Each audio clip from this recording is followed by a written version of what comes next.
Hello student, स्वागत है आप सभी का फिर से एक बार और डिफेंस एकेडमी क्लासेस में। तो पिछली क्लास में मैंने आपको संज्ञा के बारे में पढ़ाया था, उसकी परिभाषा और कुछ भेद हमने उसके दो स्टार्टिंग वाले भेद हमने पढ़ लिए थे कि व्यक्तिवाचक संज्ञा क्या होती है और जातिवाचक संज्ञा क्या होती है। तो आगे के जो भेद बचे हुए हैं उनको और अपन कवर कर लेते हैं, कंप्लीट कर लेते हैं। तो चलिए आगे अपन इसमें पढ़ते हैं आगे संज्ञा के भेद। संज्ञा के भेद तो मैंने पिछली क्लास में संज्ञा के भेद में जो मुख्य रूप से दो भेद थे स्टार्टिंग वाले, वो मैंने आपको पढ़ा दिए थे कि व्यक्तिवाचक संज्ञा क्या होती है। उसके बाद मैंने आपको बताया था जातिवाचक संज्ञा, कि जातिवाचक संज्ञा किसे कहते हैं। फिर लास्ट में एक और है, ये वाला भी हमने नहीं पढ़ाया था, भाववाचक संज्ञा।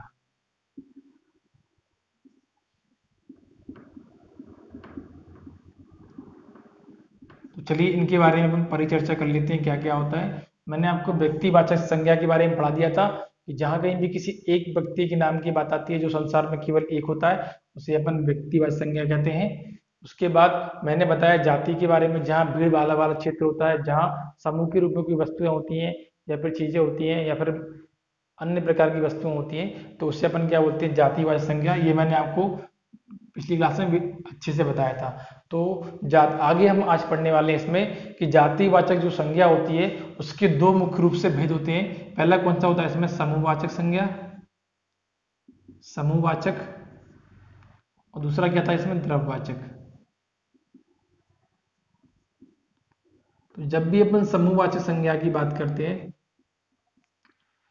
तो क्या होता है, देखो समूहवाचक संज्ञा क्या होता है कि जब भी कोई वस्तुएं समूह के रूप में प्रदर्शित होती हैं एवं जो गणनीय होती हैं, जिनको हम काउंट कर पाते हैं, जिनकी हम गणना कर पाते हैं, उन्हीं को अपन क्या कहते हैं, समूह या समुदायवाचक। इसका एक और नाम क्या होता है, इसका एक और नाम लिख लेना यदि आपको नहीं पता है, तो इसका एक और नाम क्या होता है, समूहवाचक या समुदाय वाचक संज्ञा। तो देखो इसकी परिभाषा क्या होती है, ऐसा समुदाय, संख्याओं का ऐसा समूह, संख्याओं या वस्तुओं का ऐसा समूह या झुंड, ऐसा समूह, ये बहुत इंपॉर्टेंट है ये वाली बात, जो क्या हो, काउंटेबल हो अर्थात गणनीय हो, जिसकी अपन क्या कर पा रहे हैं, गणना कर पा रहे हैं, उसे क्या कहते हैं अपन, समूहवाचक संज्ञा कहते हैं। सपोज मैंने यहां पे लिखा परिवार, मैंने लिखा सेना, मैंने लिखा यहाँ पे कक्षा, मैंने लिखा यहाँ पे मंत्रिमंडल, मैंने लिखा यहाँ विधानसभा।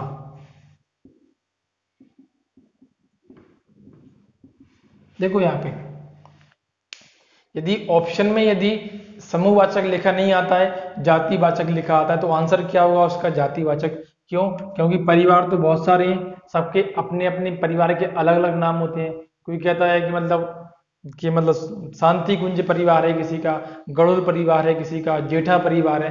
तो यदि उसका नाम से बोलेंगे तो कहाँ पहुंच जाएगा वो, व्यक्तिवाचक संज्ञा में। लेकिन किसकी बात कर रहे हैं अपन, उसके समूह की बात कर रहे हैं। तो यदि ऑप्शन में यदि ये नहीं आता है तो फिर क्या ऑप्शन देंगे, वो जातिवाचक। यदि ऑप्शन में जातिवाचक नहीं है तो आंसर क्या होगा उसका, समूहवाचक का। अब देखो यहाँ पे गणनीय से क्या आशय, ये जो शब्द लिखा है मैंने गणनीय, इस शब्द से क्या आशय होता है, गण परिवार में जितने भी सदस्य होते हैं क्या हम उनको की गणना कर पाते हैं, क्या हम उनकी काउंटिंग कर पाते हैं कि इतने लोग हमारे परिवार में, यस कर पाते हैं। तो किन्हीं भी वस्तुओं या संख्याओं का ऐसा समूह जिसको हम गिन पा रहे हो और जो समूह के रूप में उपस्थित होता है, उसे क्या बोलते हैं अपन, समूह वाचक या फिर समुदाय वाचक संज्ञा कहते हैं। सेना, सेना की जो टुकड़ी होती है इकट्ठी, थल सेना, वायुसेना एवं थल सेना, वायुसेना एवं नौसेना जो होती है, उन सबके जो सैनिक होते हैं क्या हम उनको गिन पाते हैं, हाँ गिन पाते हैं। कक्षा में विद्यार्थी बैठे हुए हैं, क्या हम उनको गिन पाते हैं, यस गिन पाते हैं। मंत्रिमंडल, जो मंत्रियों का जो पूरा सभा होती है इकट्ठी, मंत्रियों जितने जितने उससे पूरे मंत्री इकट्ठे होते हैं, पूरे बने होते हैं, क्या उनको हम काउंट कर पाते हैं कि कौन सा मंत्री को कौन सा विभाग मिला है, उन सबको काउंटिंग कर पाते हैं, यस कर पाते हैं। इसी प्रकार से विधानसभा में जो सीटें होती हैं उनकी भी हम क्या कर पाते हैं, काउंटिंग कर पाते हैं। तो वस्तुओं का ऐसा समूह जिनकी हम क्या कर पाए, काउंटिंग कर पाए, वह सब क्या कहलाता है, अपना समुदायवाचक संज्ञा या फिर समूहवाचक संज्ञा कहलाता है। यदि ऑप्शन में ये नहीं आता है तो काय में आएगा, फिर वो जातिवाचक संज्ञा में पूछा जाएगा। ठीक है, उम्मीद करता हूं आपको ये समझ में आया होगा। इसका जो सामान्यतः अधिकांश जो प्रश्न पूछा जाता है वह क्या होता है कि समूहवाचक जो संज्ञा होती है वह गणनीय होती है अगणनीय होती है, क्या हम इसकी गणना कर पाते हैं या नहीं कर पाते। तो आंसर क्या होगा, हाँ हम इसकी गणना कर पाते हैं। ठीक है, तो नेक्स्ट अपन इसमें आगे बढ़ेंगे अपन अब दूसरा वाला पार्ट जो इसका जातिवाचक का सेकंड वाला पार्ट है वह क्या होगा अपना द्रववाचक संज्ञा।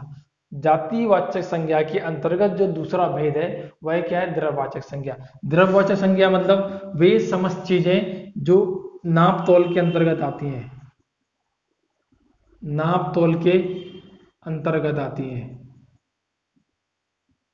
वे समस्त वस्तुएं या चीजें जो नाप तोल के अंतर्गत आती हैं और जिनकी हम क्या कर पाए, जिनकी हम गणना ना कर पाए, अर्थात जो अगणनीय हो, नॉन काउंटेबल, जिनको हम काउंट ना कर पाए, वो सब काय में आती हैं, द्रववाचक संज्ञाओं में आती हैं। जिन वस्तुओं की हम क्या कर पाते हैं, नाप तोल मेजरमेंट्स कर पाते हैं, वो काय में आती है, वो द्रववाचक संज्ञा में आती है। जैसे मैंने यहाँ पे लिख दिया, उदाहरण के तौर पे मैंने क्या लिख दिया यहाँ पे, जैसे मैंने यहाँ पे लिख दिया सोना, चांदी, तेल, दूध, पानी, शक्कर,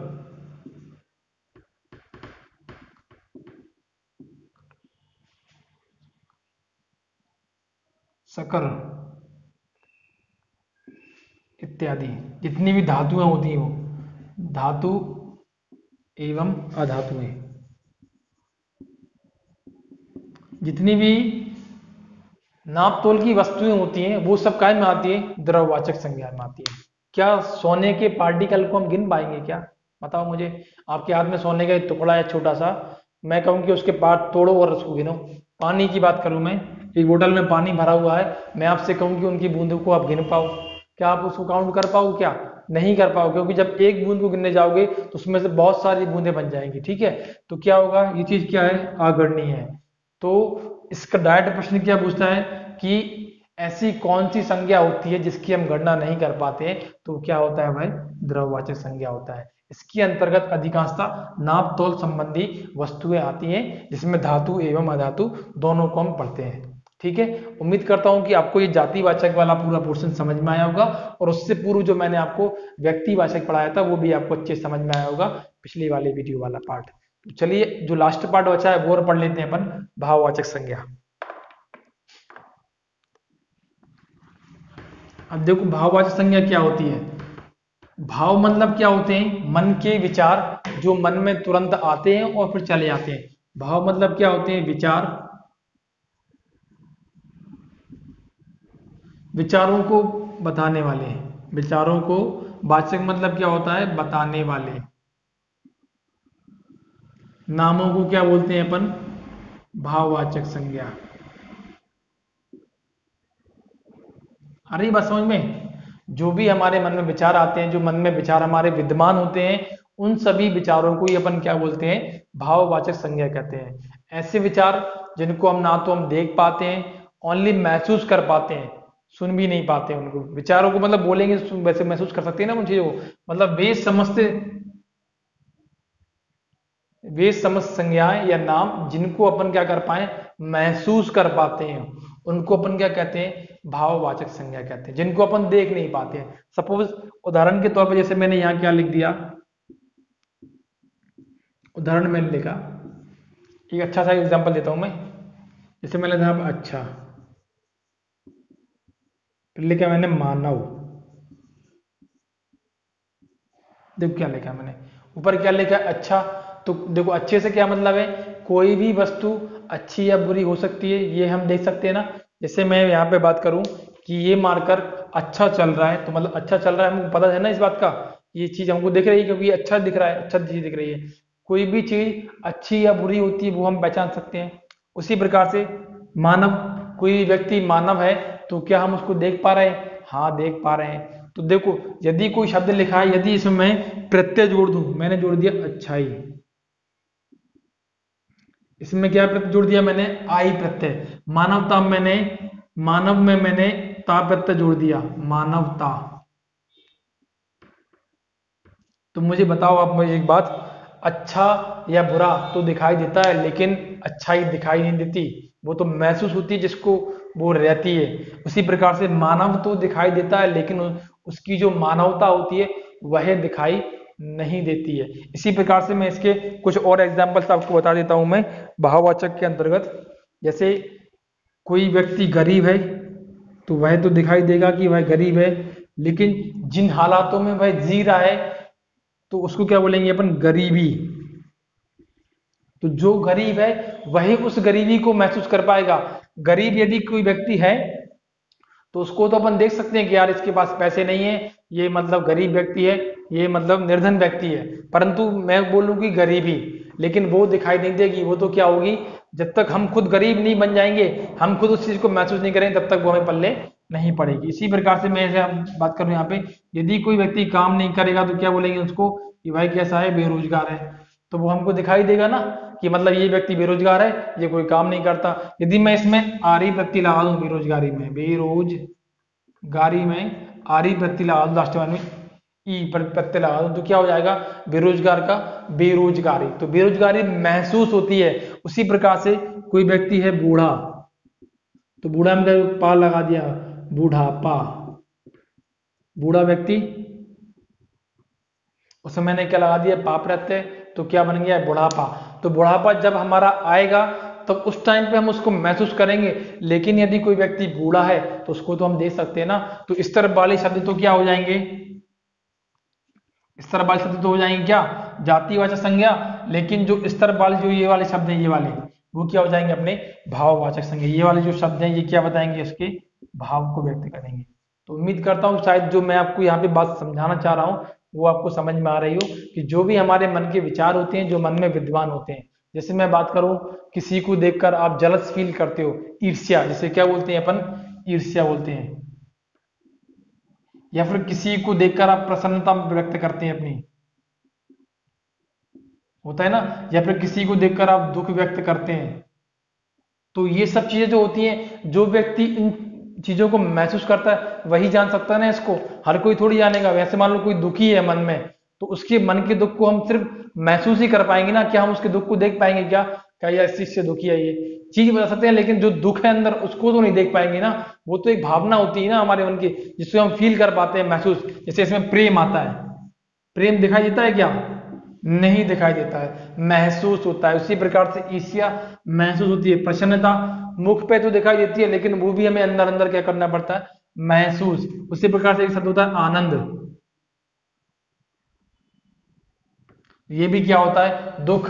ये सब चीजें क्या होती है, महसूस होती हैं। तो आपको क्या बात याद रखना है कि ऐसे शब्द जो दिखाई नहीं देते हैं, सिर्फ अंतरात्मा से या मन के भावों के द्वारा महसूस होते हैं, इनको आप आसानी से पहचान जाएंगे। कोई भी शब्द लिखा होगा तो उन शब्द को अपन क्या कहते हैं, भाववाचक संज्ञा कहते हैं। तो उम्मीद करता हूं मैं कि जो भी मैंने आपको यहाँ पे संज्ञा के भेद पढ़ाए सारे के सारे, वो आपको भली भांति अच्छी तरीके से समझ में आए होंगे। तो इसके कुछ महत्वपूर्ण प्रश्न हैं, मैं आपको एक नोट बता देता हूं मैं इसमें, इसका आप ले लेना एक बार स्क्रीनशॉट, फिर अपन आगे बढ़ते हैं। यदि मैं आपसे पूछूं कि व्यक्तिवाचक संज्ञा, जातिवाचक संज्ञा एवं भाववाचक संज्ञा, तीनों ही संज्ञाओं का जो वचन होगा किस प्रकार का होगा, क्या वह एक वचन होगा या बहुवचन होगा। जैसे उदाहरण के तौर पे मैंने आपसे पूछा कि सेना शब्द, सेना संज्ञा शब्द, इधर क्या लिखेंगे आप, संज्ञा शब्द में कौन सा वचन है। ऑप्शन में क्या मिलेगा आपको, एक वचन, बी में लिख दिया यहाँ पे द्विवचन, सी लिख दिया मैंने बहुवचन, अंत में लिख दिया मैंने नन ऑफ दीज। ठीक है, तो बताओ आपको यहां से देखने से क्या लग रहा है, सेना मतलब बहुत सारे, सेना में कौन सी संज्ञा है पहले तो ये बताओ मुझे, सेना में, सेना तो बहुत सारी होती है। यदि मैं बोल दूं नौसेना तो वो तो एक नाम हो गया, नाम मतलब वो होती है मतलब व्यक्तिवाचक, लेकिन यहाँ पे दिया सेना मतलब समुदाय, जिसको हम गिन पा रहे हैं। तो ये कौन सी संज्ञा होगी इसमें? समुदायवाचक संज्ञा। इतना समझ में आ रहा होगा आपको? ये क्या होगी? समुदायवाचक संज्ञा होगी। ठीक है। अब इस शब्द में कौन सा वचन होगा? सेना शब्द को सुनने में आपको लग रहा है बहुत सारे लोग हैं, तो उस हिसाब से आप आंसर कर दो क्या? बहुवचन। लेकिन ये ऑप्शन क्या हो जाएगा इसका? गलत हो जाएगा। देखो, जितनी भी संज्ञा होती है, चाहे वह व्यक्तिवाचक संज्ञा हो, चाहे वह क्या हो जातिवाचक, और जातिवाचक के अंदर भी क्या हो, वो समुदायवाचक हो या फिर द्रव्यवाचक हो या फिर क्या हो, भाववाचक संज्ञा, सभी की सभी संज्ञाएं क्या होती हैं? एक वचन ही होती हैं। तो इसका सही उत्तर क्या होगा अपना? ये वाला। तो आपको जो मैं नोट बताने वाला था वह नोट क्या है कि जितनी भी संज्ञा होती है, चाहे वह व्यक्ति की बात करें अपन, चाहे अपन जाति की बात करें, चाहे अपन समुदाय की बात करें, चाहे अपन किसकी बात करें, द्रव्यवाचक की बात करें, या फिर किसकी बात करें, भाववाचक की, ये सभी की सभी संज्ञाएं जो होती हैं वो क्या होती हैं? सदैव एक वचन ही होती हैं। तो ये बात आपको याद रखना है, क्योंकि इससे बहुत ज्यादा रेयरली क्वेश्चन बनते हैं और बच्चे गलत करके आ जाते हैं। ठीक है। तो जितनी भी संज्ञा होती है सभी क्या होती हैं? एक वचन होते हैं। तो आज हमारा ये संज्ञा वाला पार्ट हो गया है कंप्लीट। अगली वीडियो में हम पढ़ेंगे क्या? सर्वनाम के विषय में, जो कि एक दूसरा हमारा क्या होगा? अविकारी विकारी शब्दों का प्रकार होगा। तो उम्मीद करता हूं कि आप इसको अच्छे से पढ़ रहे होंगे और आपको भली भांति पूर्वक ये समझ में आ रहा होगा। तो आज के लिए बच्चों इतना ही। Thank you so much, thank you so much everyone, thank you.